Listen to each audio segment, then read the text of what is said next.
Hi everyone, I'm really glad to be here. It's my second day in Constance. I'm staying for 1.5 months, so I hope to know many of you during this period. I'm a little bit nervous because I'm jet lagged and my second day here, but anyway. So my talk today will be based on the book I will publish in a few months. It's ready already with the publisher. I'm just waiting for them to end it. But I brought some main reflections of my book to discuss them with you based on the research I've been conducting in Brazil over the last 20 years about street-level bureaucrats working in what I name as vulnerable contexts. So as I mentioned to you, I've been working over the last 2 decades on this topic about street-level bureaucracy, trying to contribute in two ways to the general literature about street-level bureaucracy. The first one is because most of this literature has been developed in the global north, in liberal democracies and welfare states, and I'm trying to bring some reflections based on very different types of contexts that I name as vulnerable contexts, and I will just explain a little bit more later what I conceptualize as a vulnerable context. But my second reflection and what I've been trying to do is to understand how the work of street-level bureaucrats in such type of contexts can help decreasing or reinforcing existing inequalities. And this is my connection with the cluster here, because what I have been doing is to understand how these micro encounters between citizens and street-level bureaucrats can actually be part of a broad process of creating new inequalities, reinforcing existing inequalities, or reducing the inequalities in the society. And what I will do today with you is to present a brief overview of my main findings over these 2 decades of studies, looking to different types of street-level bureaucrats. That will be part of my book, so I will not present all the arguments of the book here, but I will present some of them that I want to discuss with all of you. But before I get there to my arguments, I will just briefly introduce the concept of street-level bureaucrats, because I don't know if all of you have been working or reading this literature. This is a literature that has already 5 decades. We have here one of the most important scholars in the field, Eva Tolman. But anyway, probably not all of you know this concept, and I will just introduce some brief elements here about this literature. So the idea here is that the state delivers policies to citizens, and to do it, the state needs people on the ground interacting with citizens to make decisions about how policies will be implemented at the end of the day. And these people who represent the state, they are the face of the state interacting with citizens, is named by the literature as street-level bureaucrats or frontline workers. Street-level bureaucrats was a concept created more than 50 years ago by Michael Lipsky in the US to understand these people that represent the state interacting with citizens. The main examples are police officers, teachers, social workers, health workers, and so on. So the idea is that these people who are on the ground interacting with citizens, they have to make the final decisions about policies and how policies will be implemented. There are broad discussions, for example, about the curriculum, the laws about education, but at the end of the day, what kids learn is what teachers decide to teach and how they teach and interact with the kids inside the classroom. So studying this kind of interaction is very important to understand how policies are delivered, how citizens perceive the state, and at the end of the day, policy outcomes. And this is why we study street-level bureaucracy. But what the literature shows to us is that this place that these people occupy interacting with citizens is very critical and very different from other types of bureaucracy and other places that the bureaucracy occupies inside the government. Why? First of all, because these people are the face of the state. So if you ask to a common citizen what is the state, normally they associate the image of the state with the persons they encounter daily in their interactions with the public administration. At the same time, these people have discretion to make decisions about how they implement policies. This means that they have freedom to interpret the broad rules and make a specific decision in that situation they encounter. And at the end of the day, the decisions they make is the policy that will be delivered and affects the outcomes of the policies and the image that people will have about the state. But we also know that these people, they work in a very critical situation because they suffer different types of pressure coming from the state, coming from politicians, coming from the citizens, coming from their professions, coming from the managers, the peers, and so on. And they have to make very quick decisions in this very critical situation in which they are pressured, they don't have enough information, they usually don't have enough resources, and still what they do is what people receive.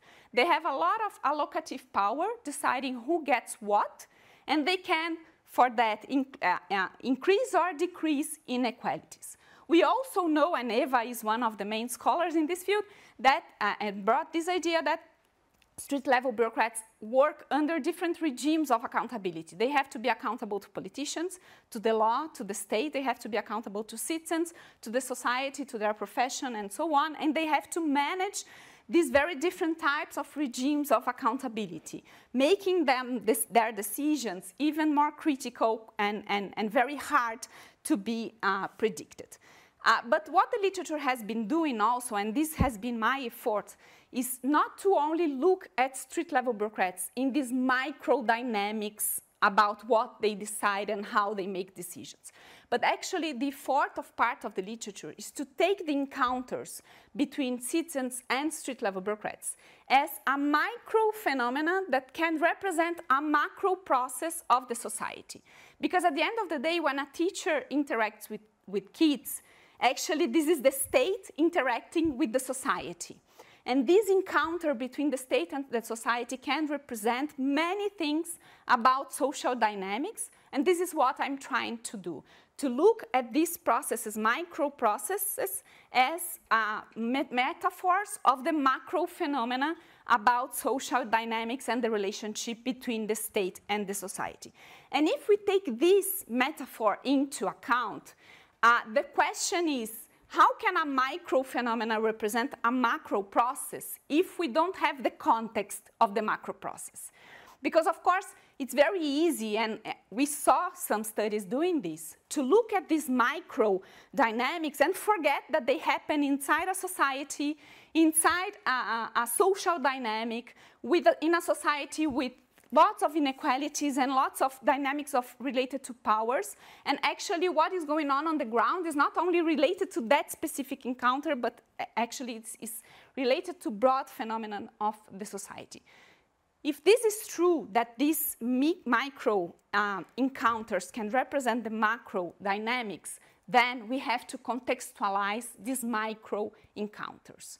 And when we do it, we get the conclusion that most of the literature about street-level bureaucrats have been conducted in a very specific type of context. The first place in the US and later in Europe. This means in liberal democracies, most of them with welfare states, most of them with rule of law. And this means that we look at street-level bureaucrats understanding that they represent the state, that there are rules behind them, that there are a democracy going on behind them, and they are accountable to this whole process. But most of the population in the world live in the global south, where we don't have democracies in many of the places, we don't have welfare state in many of the places, we don't even have state in many of the places, as I will argue soon. And then understanding the encounters between teachers and kids in classrooms it's also a way to understand what happens when we have weak institutions, for example, and when we don't have the state to be represented on the ground. And this is the kind of discussion that I've been trying to do by looking from the global south, initially from Brazil, but now comparing with other countries in Latin America, to understand how we can contribute to a broad literature about street-level bureaucracy, contextualizing the micro-analysis of what they do and why they do what they do. To do that, as I mentioned to you, what I tried to do over the last decades is to understand what I am trying to conceptualize as vulnerable contexts. What are vulnerable contexts? Vulnerable contexts are a mix between publics that have vulnerabilities and territories that have vulnerabilities. So people, for example, who do not have education, who do not have money, resources, but at the same time they live in places that do not have infrastructure or that do not have the state there. So it's a mixture between publics and characteristics of the publics and characteristics of the territories that are marked by some types of vulnerabilities. I will explain this better here. So we can have different degrees of vulnerabilities when we think about vulnerable contexts. And these vulnerable contexts can exist in different degrees, but also in different sizes. If we take, for example, Brazil, Brazil is a country with many vulnerable contexts. But this does not mean that the whole country is vulnerable. I live in a very nice place in Brazil. I have a good salary in Brazil. I don't live in a neighborhood without infrastructure. But many places in Brazil and many publics in Brazil suffer vulnerabilities. If we take Germany, for example, Germany is a country in which you have smaller and less vulnerable contexts, but still they exist. Refugee camps, for example, are vulnerable contexts. Or neighborhoods where immigrant people live in bad conditions can also be vulnerable contexts. This means that every place in the world, even Denmark, can have vulnerable contexts, even if they are pockets of vulnerabilities. And what I've been doing is trying to look to an extreme case. So I take Brazil as an extreme case of vulnerabilities to understand in this extreme case the dynamics that go on, and then I can understand how they also may happen in places with less vulnerabilities but still existing vulnerabilities. And which are the characteristics of vulnerable contexts? The first of them is that in vulnerable contexts, we have weak institutions and a lack of connectedness within the state. So the state actually is organized in these places by different organizations that have not connections to each other. This means that we have different databases, we have different policies going on, we have different facilities, we don't have integrations among them, and the consequence is that when a citizen has to get a service, for example, he actually has to navigate different organizations in order to get things done. He has to fill different forms. He has different numbers to each organization. The information is not integrated, and it's up to the citizen paying money sometimes, spending time on these to make the connections that do not exist inside the state. So if you imagine what I'm saying, I just experienced it today, the lack of connectedness here in the university. I had to print something. To print something, I had to get an email by someone, to go to the library to get something, and get back to the person, and still I cannot print anything. This is the kind of lack of connectedness that characterize what I call, of course, in other proportions, a vulnerable context. The second characteristic of a vulnerable context is that we can have a lack of state or lack of legitimacy of the state. And maybe this may sound strong, because of course in Germany you have a very strong presence of the state, but you can imagine, for example, Brazil with the Amazon forest. The Amazon forest is a huge territory in Latin America in which it's very, very hard to construct any kind of infrastructure. So you don't have roads, you don't have hospitals, you don't have schools, you don't have police officers in most part of the Amazon forest, because it's very hard to get there. And people who live there, and lots of people live there, lots of indigenous groups, for example, live there, they don't have the state. They don't feel the state. They don't meet the state, ever, never. This is one of the reasons why many criminal organizations and international drug trafficking are occupying the Amazon region. So the characteristic here is that in some vulnerable contexts, we have a lack of state, or the state does not have the legitimacy over the territory, which is a very Weberian concept about state.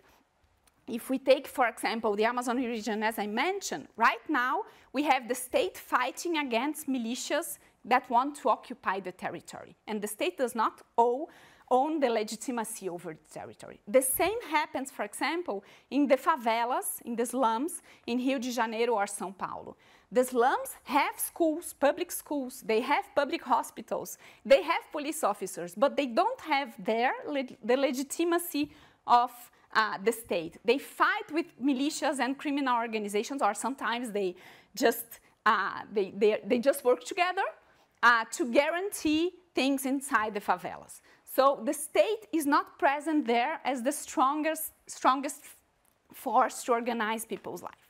Another characteristic of vulnerable contexts is that they are very much characterized by levels of violence. This can be a violent territory, for example. You have people fighting, you have wars, you have the militias, but this also can be violence against street-level bureaucrats or street-level bureaucrats being violent against citizens, as we see with the police officers in the US when they attack Black people, or in Brazil when they do the same. So we have lots of violence going on in vulnerable contexts, and actually street-level bureaucrats have to learn how to deal with these territories with many types of violence. Another characteristic is that in vulnerable contexts, we have high degrees of politicization, polarization, and sometimes even populism. This means that we don't have checks and balances working well. We don't have rule of law working well. We have political dynamics that are related to the personalization of who has the mandate on that time. We have corruption. We may have clientelism and other practices that are related with the idea of high levels of politicization and low levels of rule of law. Vulnerable contexts are also characterized by extreme lack of resources, high inequalities of the publics, and many cultural elements that make the idea of a rule of law very weak. I will just give you one more example and finish this discussion. In many countries in Latin America, for example, most of the population do not support democracy. But still, we have democracy. This means that in order to make democracy work, sometimes we have to fight against cultural elements of people who do not agree with the violence. And I will bring back this with the democracy. I will bring back this idea later because this also has to do with how street-level bureaucrats navigate these different types of cultural characteristics of vulnerable contexts. So as I mentioned to you, if we take these contexts and see what happens when street-level bureaucrats meet people, meet citizens in these contexts, there are many things that may affect their work. And what I've been trying to do is to develop knowledge about what happens with street-level bureaucrats when working in this kind of situation. Do they use discretion the same way? Do they cope with it the same way that the literature found before? Are they related to the same kind regimes of accountabilities, or are there new ones? What happens to them, and how what happens to them affect the way they deal with inequalities in the society and how they can contribute to reduce inequalities? And to do that, as I mentioned, I've been looking at the Brazilian case as an extreme case to understand what happens to street-level bureaucrats in vulnerable contexts. So I will just briefly say a few words about Brazil. These are all pictures about street-level bureaucrats working in vulnerable contexts in Brazil, okay? And you can just figure out what I'm talking about. So this is a health worker doing a home visit in a city in the northeast of Brazil. Both of these pictures I took when I did my field work in the city. This is also a health worker treating a family on the street, literally on the street. These are police officers going to a school that had a shooting a few hours before, and then they have to stop the class, and the police officers were just explaining them how they should do with situations of shooting in the favela. This is also a health worker checking if the baby is okay in a very improvised way. So this should be a weight is the name to see the weight of the baby. Yeah, thank you. So you can figure out what I'm talking about. So Brazil is a huge country with more than 200 million inhabitants, and also huge in terms of geography, and a very diverse country. We have indigenous people, we have More than 50% of the population is black people. We have white people. We have migrants from all around the world. We have different languages in Brazil. We have the forest. We have mountains. We have snow. We have rainforest. We have different types of geographies. Brazil is one of the most unequal countries in the world still. And in 1988, we approved a new constitution that democratized the country. So our democracy is very new. After 30 years of dictatorship, we finally approved a new democracy in 1988 that is not yet supported by part of the population. So the democracy is not very strong yet. At the same time, our constitution proposed a welfare state. Our constitution is very, very similar to the welfare state of Denmark. This is true, okay? So we promise health services to everyone for free, education for everyone for free, social work for everyone for free, housing for everyone for free. But of course, we don't have the resources to implement everything. But over the last 3 decades, we contracted millions of street-level bureaucrats. We constructed a lot of infrastructure to start delivering services. And in some areas, we have been doing very well. So we put all the kids are in school right now, but still they don't learn.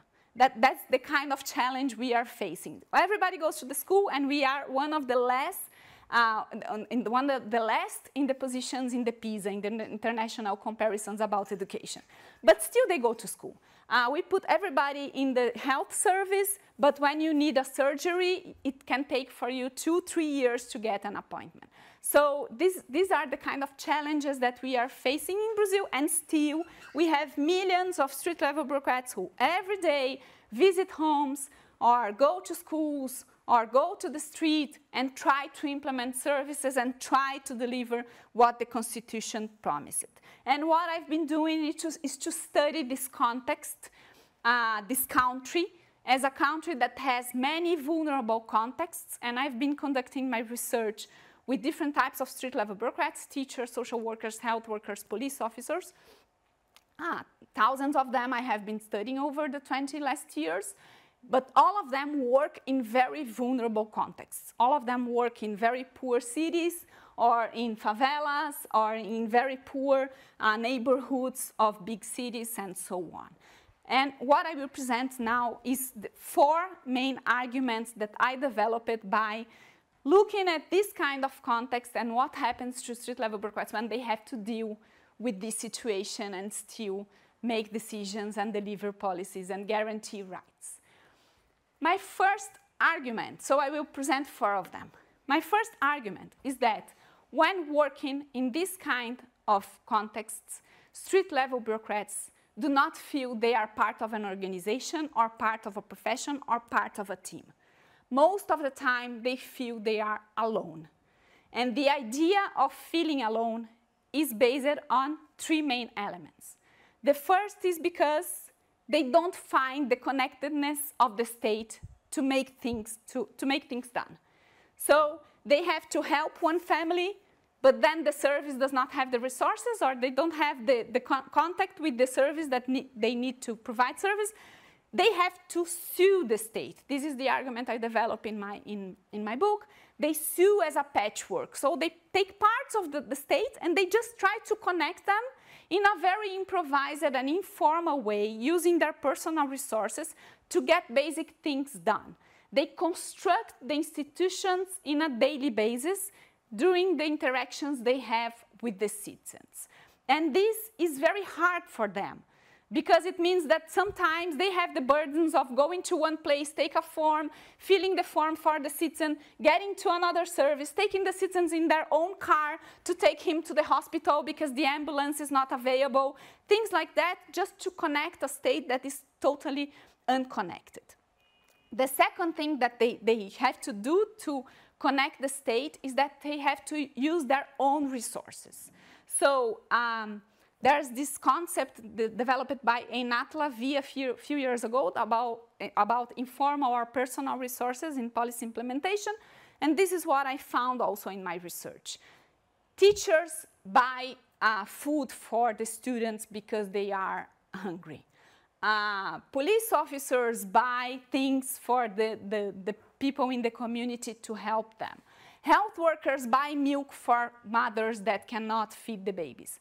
They buy things. They work during weekends. They use their own personal resources just to make things done and to feel a little bit comfortable about their own work because they don't feel they have any help from the institutions.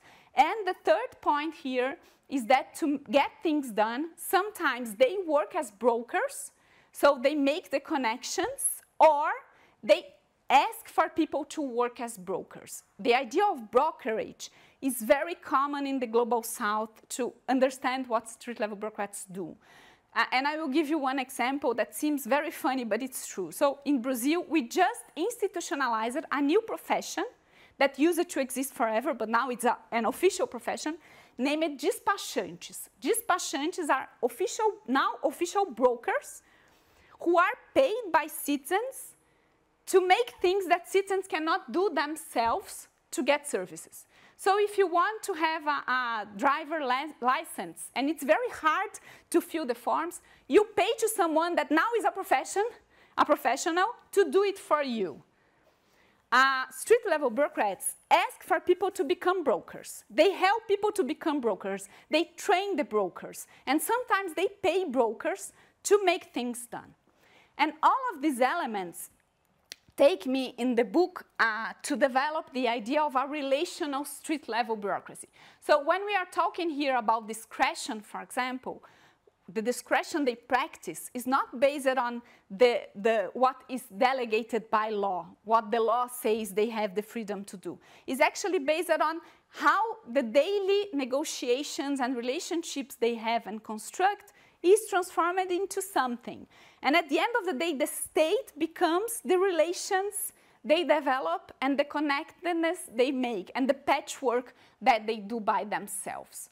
So there's no institutional dimension here. It's much more about how they negotiate the state and how their relations affect what the state is and how it will appear for citizens. My second argument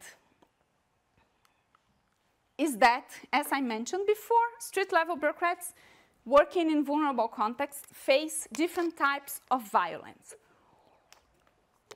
It can be the violence of the territory itself. For example, we just got a new research a few days ago showing that in the favelas, kids have 20 days of school less than in other schools, because during 20 days, in average, there are shootings in the favelas between police officers and drug dealers, so they have to close the school and send kids home, or they don't even open the schools. And when kids are in schools, teachers are trained, and I showed you the picture here. Teachers are trained by police officers about how to protect the kids during shootings, where they should hide, which is the protocol to protect kids there. So street-level bureaucrats working in vulnerable contexts have to learn how to deal with this violent environment that is just part of their life. Sometimes they're walking on the street and they just see something going on. It's a drug dealer negotiating with the police officer, or someone hitting someone else, or someone with a gun, things like that. This is just part of their normal job. It's not an exception or something strange for them. They just learn how to deal with that. And at the same time, they have to learn how to develop their practices in this kind of environment. For example, in many favelas where I did my work, street-level bureaucrats have to negotiate with the drug dealers how do they name people in the forms. Because if someone the police officer are looking for someone because he's a criminal, then you cannot put the official name in the form because the police officer will know where these people are. But health workers want to treat them. Okay. Want to treat criminal people also. They will not be excluded from the system. So they just negotiate. What kind of name should I put? How should I name the profession, your profession, when I fill the form? Should I denounce some cases? Should I not denounce some cases? What time should I go on the street or not? So when I did my field work in one of the favelas, the first day of my field work, I went to the manager to ask her to introduce me to the health workers. And then she didn't say anything. She just told me, you are going to the street with this health worker. She just told me that, and I followed the health worker, not knowing why. The health worker took me to her house, and then she asked for her son to come to her house, and her son interviewed me. What are you doing here? What are you going to see, to observe? Who you are? Are you coming by car? How many times? He took notes of everything. Then he made a call. He came back and said, you are authorized to do your research here. And then after that, I said, what's going on? I had no clue about what was going on. I was doing an official research about an official clinic, and I was in this house with these people. And then when we left the house, the health worker told me, oh, my son is the chief of the criminal organization here in the favela. So everyone who works in the clinic has to be authorized by him. He has to check the person. Then he called the people to say, don't touch this person, don't touch this researcher, don't touch her car. She's protected here. But he also asked me, on Thursdays afternoon, you will never leave the clinic, because this is the time when the police officers come to take the money from the drug dealers. So at this time, you pretend not to see anything.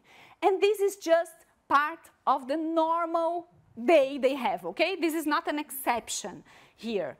And the point is, how do they deal with that? And what I found in my research is that they develop many strategies to deal with that. Sometimes they silence, sometimes they negotiate with the crime, sometimes they give up because they cannot stand anymore, sometimes they denounce or they negotiate what they are denouncing or not denouncing. Everything is just organized in a way that they can survive emotionally and physically to this kind of environment. But also, sometimes they are involved in violence. And I also witnessed this many times.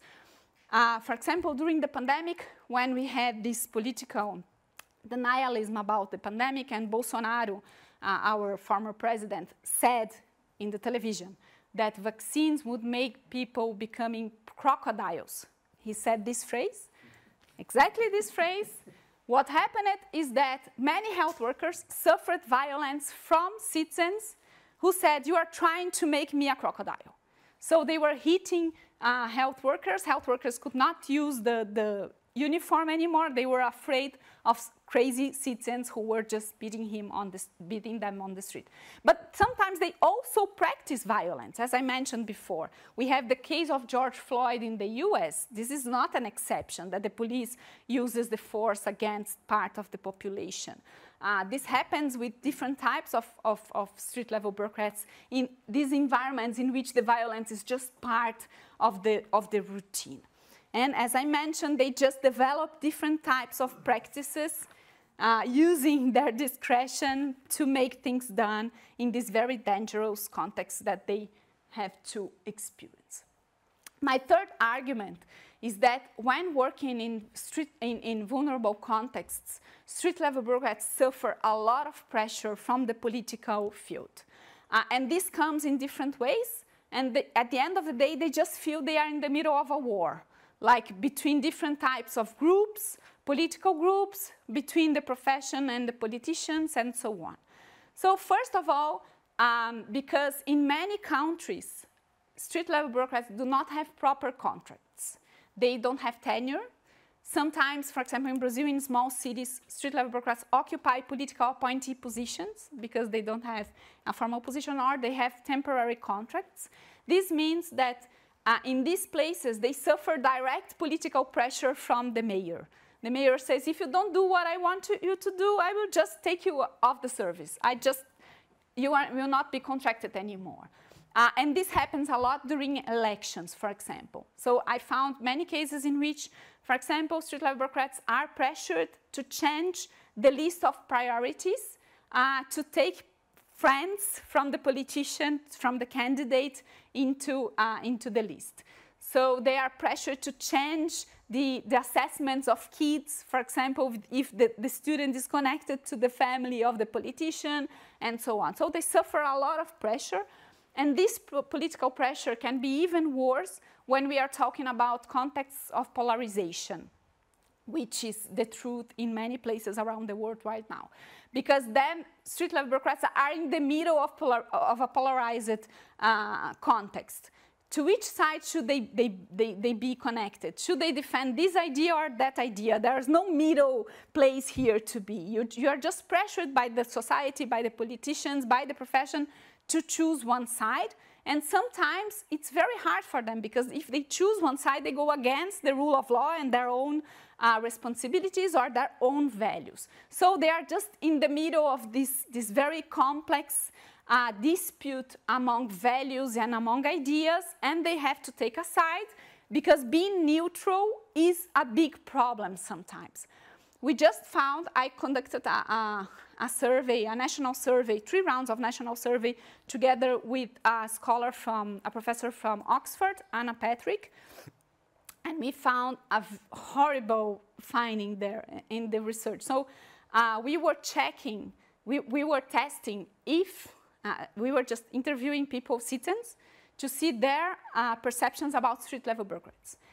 First, if they could attribute political affiliation to the street-level bureaucrats, and second, if they were satisfied or not, and if they felt that street-level bureaucrats had competence or not.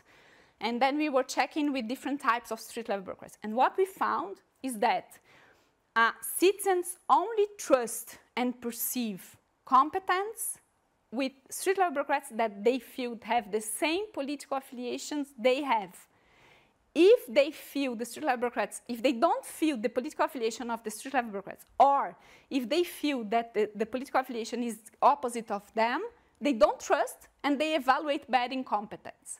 So the neutral one is also bad evaluated, and citizens do not trust. At the end of the day, we are saying that people only trust teachers when the teachers think the same way that citizens do, or when health workers think the same way that they do. Otherwise, they don't trust them, and they don't evaluate them as a good professional. So we are getting into this place in which polarization is affecting a lot how services will be delivered. But we had this research together with Eva and other colleagues, in which we were also checking, analyzing how the perception of a politicized environment affected how street-level bureaucrats felt themselves about their work. And what we found in that paper, which is published at Governance, is that they feel they don't have self-efficacy to do their work when the environment is very politicized. So politicization is going on, and politicization is affecting a lot how street-level bureaucrats work and how they interact with citizens, because they just have to navigate this very hard environment in which it's not the professional standard that matters, but actually how the political dynamics work. And finally, my last argument is that I mentioned to you that street-level bureaucrats feel alone.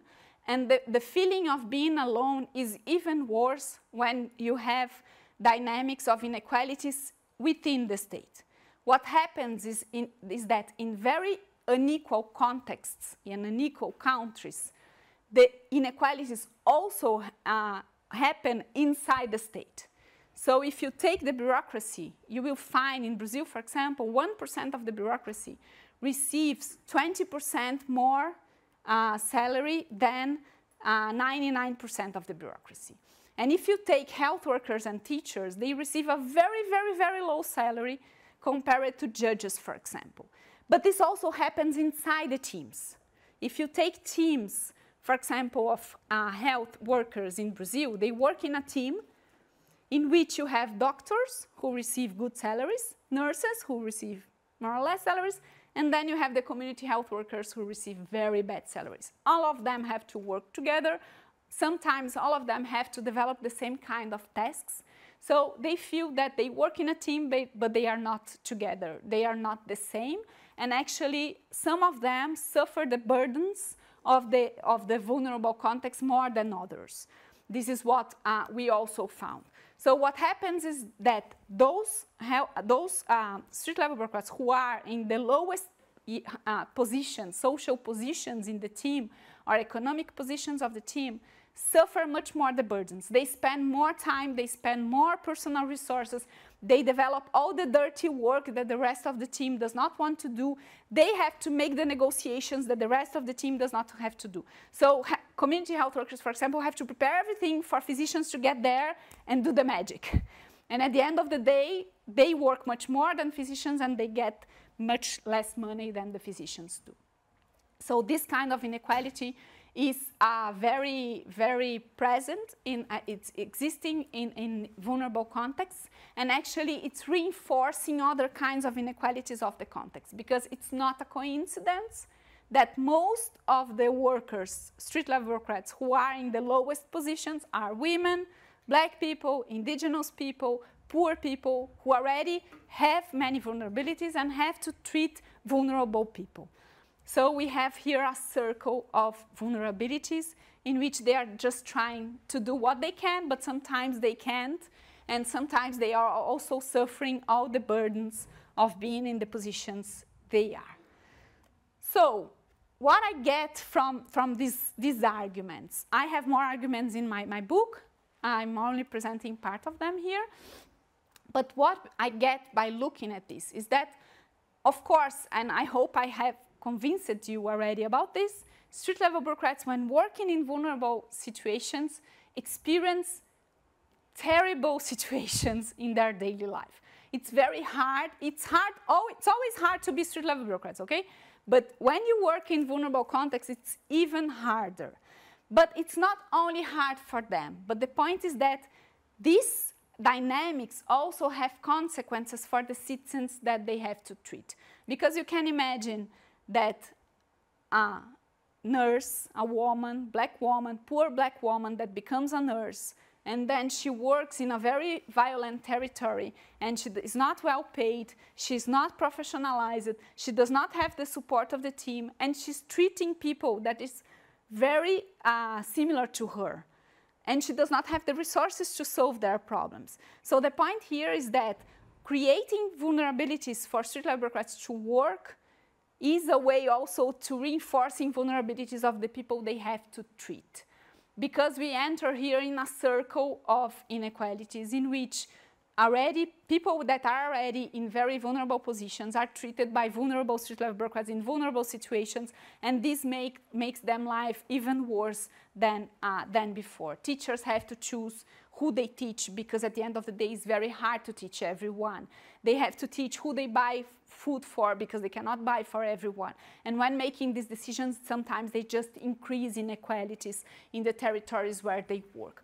At the same time, besides this process of a circle of inequalities, we also have more inefficiency going on here and ineffectiveness. I will just give one example of a field work we conducted last year with drug users in a very terrible place in São Paulo named Crack Land. It's the land of the crack. It's a square where people use crack. You can imagine how the situation is. And I had a PhD student doing ethnography there, and he took a picture. So there's a homeless person in a tent, yeah?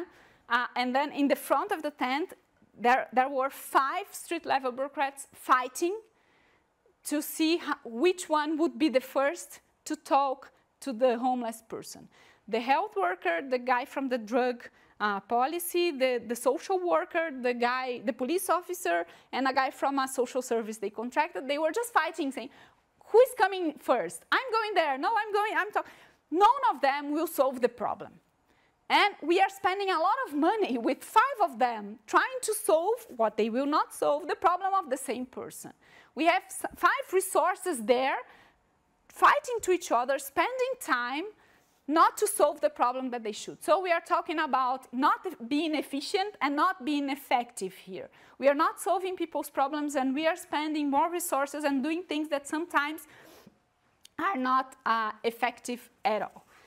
All this process also creates or decreases the trust that citizens have on state and that street-level bureaucrats have on state also. Because when they feel alone and they feel they don't have institutional support, they just do not trust the state anymore. They say, I don't work for this thing. I'm not the face of the state because the state does not support me. And at the same time, citizens do not support the state because street-level bureaucrats do not support the state and because street-level bureaucrats are not solving their problems. I will tell you one more case here that I also witnessed a few years ago. I was with a community health worker, and there was this problem. There was a woman in a small building of three levels, 3 floors, thank you, 3 floors, popular building. And the woman lived, an old woman lived alone in the last floor. She had a mental disease in which she was just accumulating things. She was just taking things on the street and putting in the apartment. The apartment was it was totally dirty. They had rats in the building, and the floor was just falling down. The whole building was compromised because of the weight of her apartment. So the health worker who was responsible for the building went there many times and asked, can you please take the things out of your apartment? Let me treat you, let me help you. And the woman said, no, no, no. So the health worker asked for help in the health clinic, and they said, we cannot help you. We don't have the responsibility about this. She went to the police officers and asked for help. They said, we cannot help you. We don't have the responsibility for this. She went to another service that only takes care of tragedies like disasters, and they said, we have no responsibility over this. So she was alone with the case. All the neighbors were just saying, help us, you have to help us. They were very angry because she was not helping them. She was alone there. So what she did, she went to the chief of the drug deal of the militias in that territory and asked for help. And he said, okay, I will do it. He went together with her, so a street-level bureaucrat representing the state together with the drug dealer, went to her house, and the guy said, if you don't let us take the things out of here, you will leave the neighborhood. And she said, okay. She was very afraid of the guy. She said, okay, let's do it. So on Saturday, the health worker, the street-level bureaucrat, went to the apartment with a lot of people that she could recruit from the community, a lot of friends. They went all together. The drug dealer he rent a truck, and all of them were just taking things out of the apartment, putting in the truck, and the truck took it away. And she tells this case as she was very success as a street-level bureaucrat by doing like, I had success on this. I am a good street-level bureaucrat. I solved people's problem. But she did it without the state, not trusting the state, saying, next time, I'm not asking for official help. I'm going to the drug dealer. He's the one who helps me doing my job that is paid by the state to be the face of the state. So this kind of lack of trust that is being constructed here that affects both citizens and street-level bureaucrats, and at the end of the day, everybody who is involved in this process, and all the time just feeding a discourse that the state does not work, that public administration is not good enough, that the democracy does not represent us, and all of that. So just to finish now, what I've been doing, of course, I have 20 years of reflections and a lot of papers and now a new book and so on, but of course there are many things to be done still. And I will just present briefly a research agenda that I think that other scholars could help us doing. First, I think it's very important to advance in more comparative research, not from the global north or the global south, but actually comparing pockets of vulnerabilities from different types of places. We don't have many research comparing countries in the global south with the global north and street-level bureaucrats, but I would love to know if in refugee camps, for example, we have the same types of dynamics and findings that I found looking to Brazil. We also have to explore more how street-level bureaucrats in this context face the challenges they have, and at the end of the day, they create innovative solutions. They may be bad, but they are innovative in some way, and somehow they solve people's problems the way they can. This means that we have to advance less in thinking that this is right or wrong, and more about that this is just the reality that they face and how do they deal with it. So having a social imagination here to understand what is going on there and understanding the broad context about what is going on. This means also taking the micro encounters to understand macro processes. I think that we have to advance more and more in this kind of literature. And finally, doing the two things that I'm trying to do. One of them is decolonize the field, meaning that we don't have the assumption, previous assumption that what they do is good or bad, weak institutions or strong institutions, but actually understanding that what is going on there. Like when I mentioned these things to you, probably many of you thought, but this is illegal. Yeah, but if we take the idea that of legality as my point of department, I will not get anywhere when looking to countries in the global south. So we have to change the way we see things. And at the same time, bring politics back to the analysis of street-level bureaucracy, even more now in times of populism and the increase in polarization. When they are working on the street, there's a lot of politics going on there, and I think we have to make a better connection between politics and policies in understanding street-level bureaucracy work. That's it for now. Thank you very much.